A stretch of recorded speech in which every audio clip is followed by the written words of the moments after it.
Biblia explicada, un recorrido diario por las Sagradas Escrituras.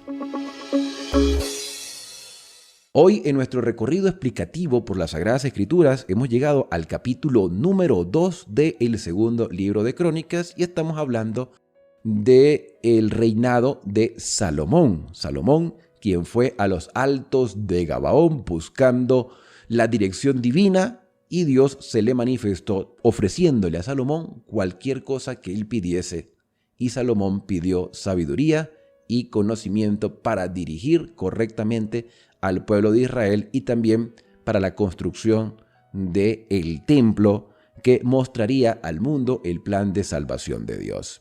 Y hablando del templo, el capítulo 2 habla acerca de los materiales de la construcción y de quienes construirían el santuario, quienes serían los encargados. Este tema, por supuesto, ya lo estudiamos en el primer libro de Reyes, en el capítulo 5. Entonces, los libros de Crónicas tienden a recordar la historia que ya conocemos y que Israel ya conocía. Pero vamos a ver el capítulo y vamos a tratar de sacar lecciones importantes, y hay una lección que voy a dejar para el final con respecto a el por qué se repiten capítulos en la Escritura. Porque hay repeticiones y dentro de esas repeticiones hay algunas variantes que por supuesto aclaran la temática, pero que nos hacen preguntarnos quién realmente tenía la razón.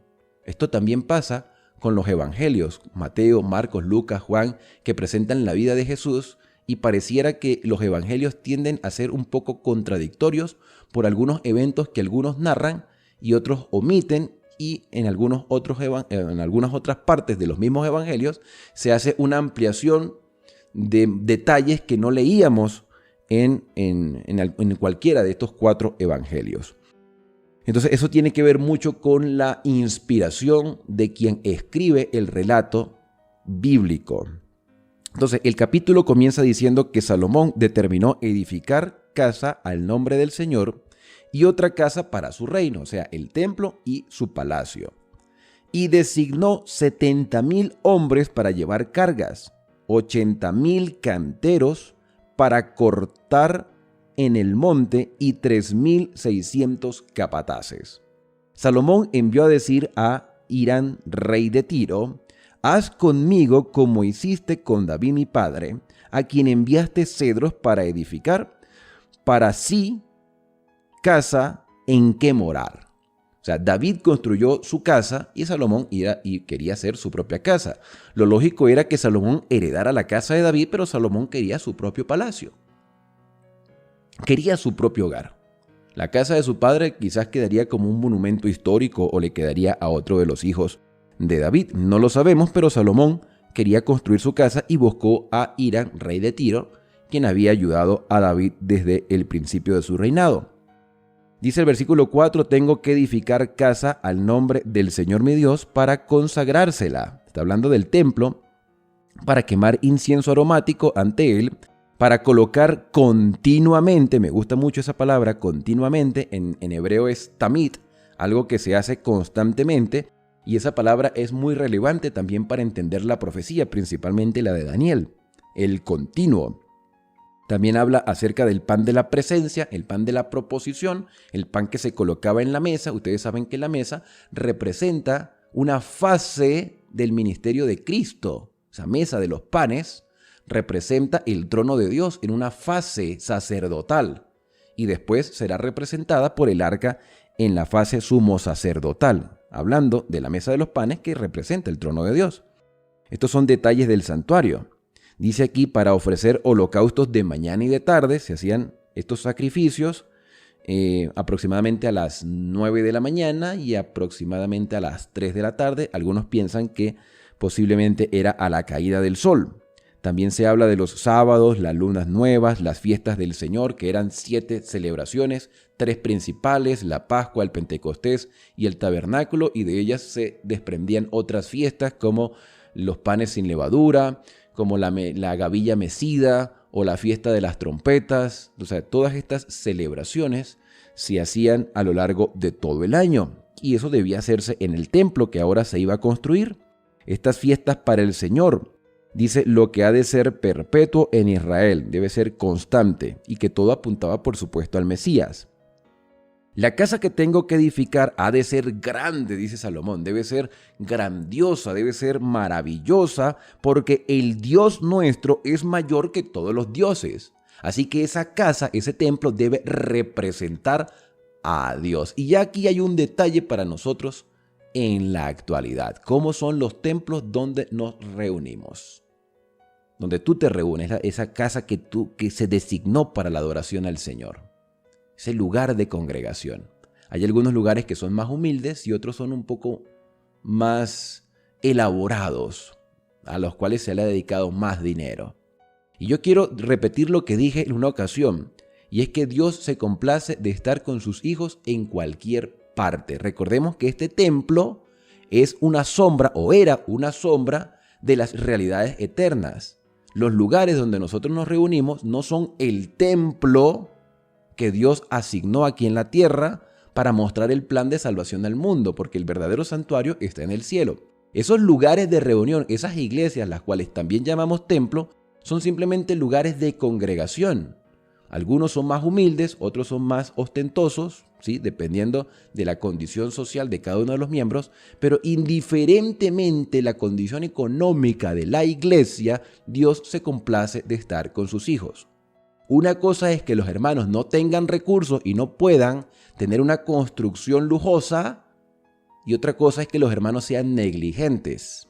Si hay negligencia, Dios sabe y conoce la negligencia. Porque si hay recursos y no se están utilizando para tener un lugar adecuado para la adoración, Dios va a pedir cuenta de nuestra mayordomía. Pero si las personas no tienen, así se reúnan debajo de un árbol, allí Dios está con sus hijos. Si se reúnen en una casa humilde de madera, o si un lugar sin techo o piso de tierra, Dios está allí con sus hijos. Porque conoce su situación y sabe la verdadera condición de los adoradores. Una cosa es tener pocos recursos económicos y otra cosa muy diferente es ser negligente teniendo recursos económicos. Y Salomón tenía todos los recursos. Y como él tenía todos los recursos, él dijo, yo voy a hacer una casa para el Señor grande porque Él es mayor que todos los dioses de la tierra. Y si en nuestras iglesias locales hay recursos económicos para tener un templo mejor, no hay nada de malo en eso. Si no lo hay, no lo hay. Pero si los hay que utilizarlos para la gloria del Señor. Y eso cubre también varias áreas de nuestra vida cristiana porque, otra cosa es tener un templo lujoso y simplemente dedicarnos a la comodidad de la iglesia descuidando la obra misionera. Y eso está mal. Podemos hacer algo sin dejar de hacer lo otro. Podemos tener iglesias bonitas y podemos utilizar también recursos para la obra misionera. Pero si no hay para uno, pues tampoco hay para el otro. Entonces tenemos que saber utilizar bien eso. Salomón no tenía ningún tipo de excusa porque él tenía todos los recursos en la mano, así que él dijo, vamos a hacer una casa grande porque el Dios nuestro es mayor que todos los dioses. Sin embargo, él aclara, ¿quién será capaz de edificarle casa siendo que ni el cielo, ni la tierra, ni los cielos lo pueden contener? O sea, Salomón está reconociendo que el templo, aunque iba a ser representativo, era un símbolo. Un símbolo. O sea, aquí vamos a representar la grandeza de Dios porque todo en esta casa es un símbolo. El sacrificio es un símbolo. Las ofrendas son un símbolo, el pan es un símbolo, el altar del incienso es un símbolo, el arca del pacto es un símbolo, todo el templo es un símbolo de las realidades eternas. Porque Dios no puede estar contenido en un solo lugar.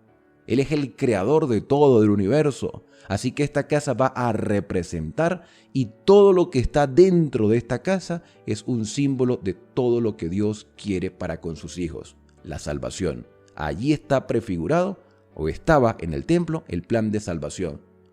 Y era una sombra de lo que está en el cielo. En el cielo hay un santuario. Entonces el versículo 6 deja en claro que Dios no puede estar encerrado en un lugar material. Versículo 7. Envíame pues un hombre hábil que sepa trabajar el oro, la plata, el bronce, el hierro, la púrpura, la grana y el cardeno, y que sepa esculpir con los maestros que están conmigo en Judá y en Jerusalén, que mi padre contrató. Envíame también del Líbano madera de cedro, de ciprés, de sándalo, porque sé que tus siervos entienden de cortar madera en el Líbano. Y mis siervos irán con los tuyos, para que me preparen mucha madera, porque la casa que tengo que edificar ha de ser grande y portentosa. Y daré 20,000 coros de trigo para tus cortadores de madera, que son como unos 4,400 kilos en litros, 20,000 coros de cebada, 20,000 batos de vino y 20,000 batos de aceite, que son como unos 440 kilolitros. Entonces Hirán, rey de Tiro, respondió por escrito a Salomón, le envió una carta: el Señor amó a su pueblo, por eso te ha puesto por rey sobre Israel. Imagínense el buen testimonio que había dado David a el rey de Tiro, que él mismo expresa que Dios, el Dios de Israel, ha sido bueno al colocar a Salomón como rey de Israel. Además decía Hirán: alabado sea el Señor. Fíjense cómo un rey extranjero adora a Dios por el buen testimonio tanto de David como del mismo Salomón. Alabado sea el Señor, el Dios de Israel, que hizo el cielo y la tierra, y que dio al rey David hijo sabio y entendido, cuerdo y prudente, para edificar casa al Señor y casa para su reino. Así te envío a Hirán Abí, hombre hábil e inteligente. Hirán Abí. Según aquí dice el versículo 14, la madre de este hombre era de Dan, o sea, era israelita, y su padre era de Tiro, un matrimonio que era inadecuado porque este muchacho ahora tenía ideas mezcladas en la cabeza, aunque en Tiro, según el contexto, por lo que dice Hirán, había respeto a Dios.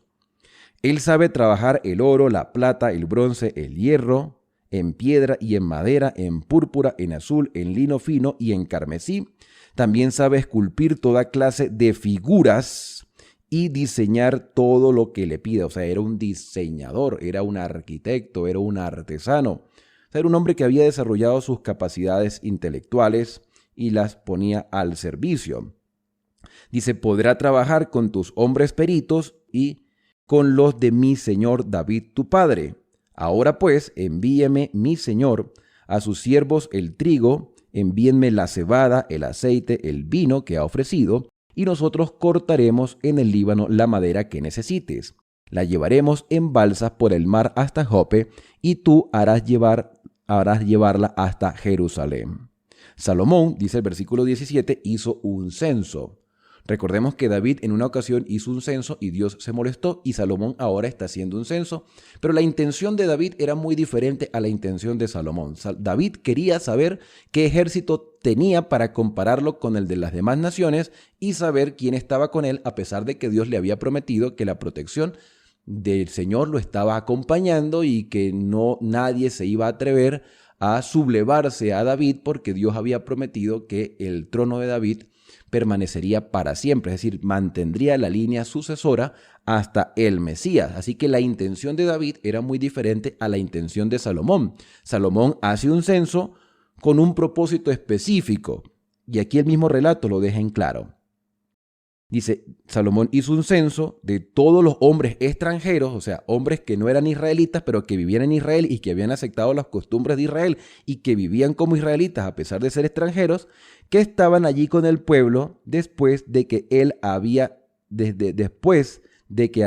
David hecho el censo, y se halló que eran 153,700 extranjeros que vivían en Israel, que ya eran israelitas, que seguramente estaban circuncidados, que vivían como verdaderos adoradores de Dios.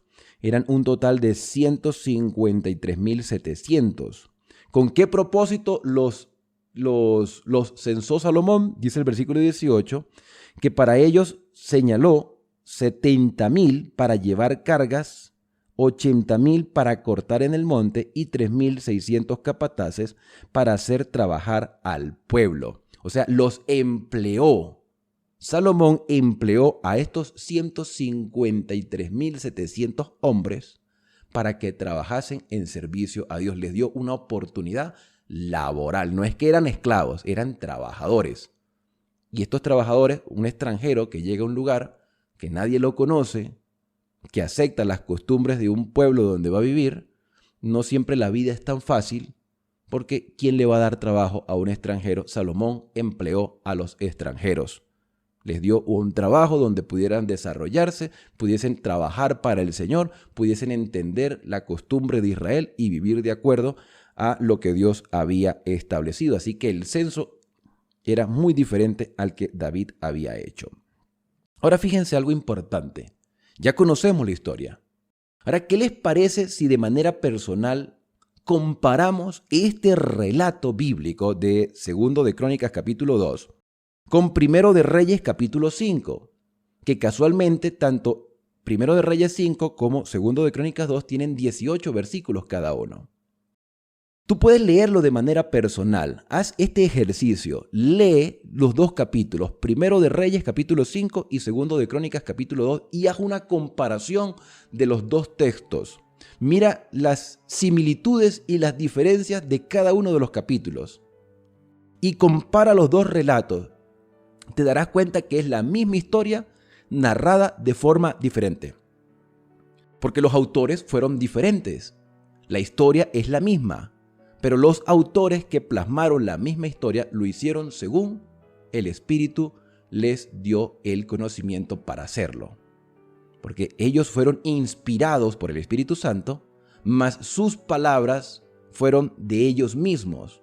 Ellos escogieron las palabras. Y esto es importante hacer esta comparación, porque a lo largo de toda la Escritura vamos a ver profetas que relatan acontecimientos que ocurrieron en el mismo periodo histórico, pero cada uno los va a narrar desde su propia perspectiva. Desde que se escribió el libro de Reyes hasta que se escribieron los libros de Crónicas, pasaron varias décadas. Podríamos decir que casi 70 o más años desde que se escribió un libro de un libro al otro. Entonces, como hubo muchos años de diferencia, se conocía la historia, pero al momento de plasmarla, el escritor lo iba a hacer con sus propias palabras, porque Dios obra en el profeta, Dios obra en el siervo, pero no en sus palabras. Las palabras son escogidas por quien escribe. Dios le da inspiración a sus profetas.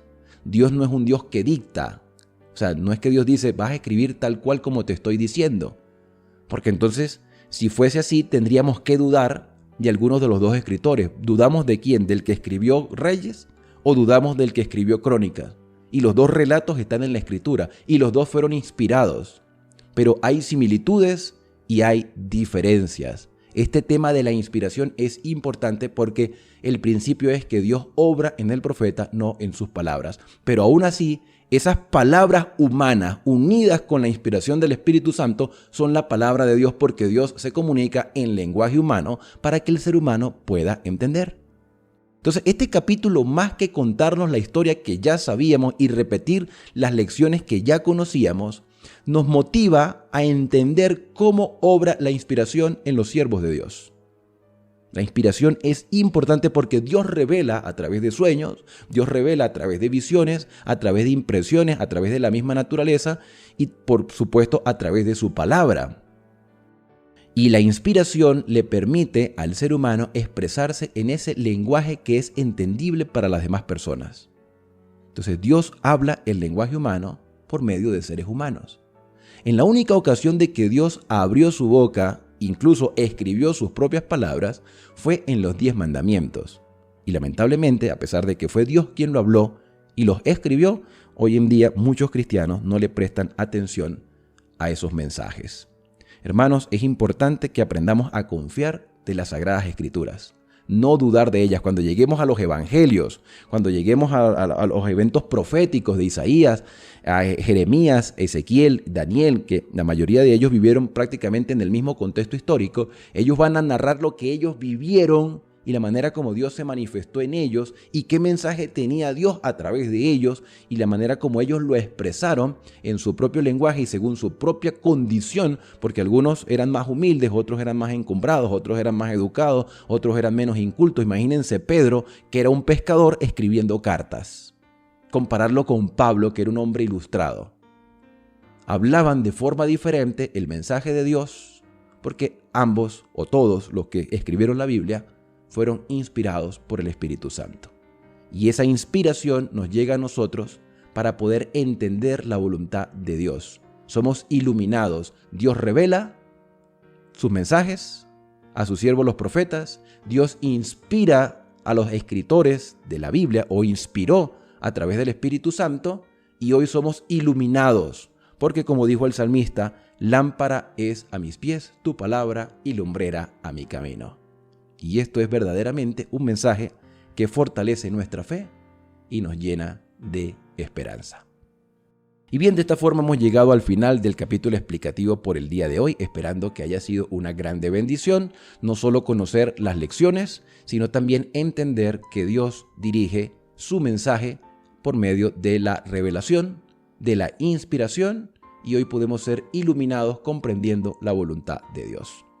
No nos resta más que acercarnos al Padre Celestial a través de la oración.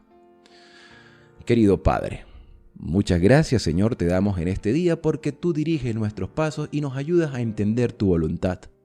Hay grandes lecciones en cada capítulo, pero de manera especial el capítulo de hoy nos hace poner nuestra confianza por cada uno de los mensajes revelados en las Sagradas Escrituras. Gracias, Señor, porque podemos confiar en la revelación, en la inspiración, y podemos ser iluminados y entendidos para poder vivir de acuerdo a tu voluntad. Ayúdanos, Señor, y fortalece cada día nuestra fe y nuestra esperanza. Son agradecimientos que hoy te hacemos en el santo y bendito nombre de Cristo Jesús. Amén. Bien, y ahora al despedirnos decimos a cada uno: Dios te bendiga y te guarde. Haga resplandecer Dios su rostro sobre ti y tenga de ti misericordia. Dios alce sobre ti su rostro y ponga en ti paz. La invitación es para el día de mañana, cuando regresaremos juntos a recorrer las Sagradas Escrituras. Que el Señor guíe tus pasos a lo largo de todo este día.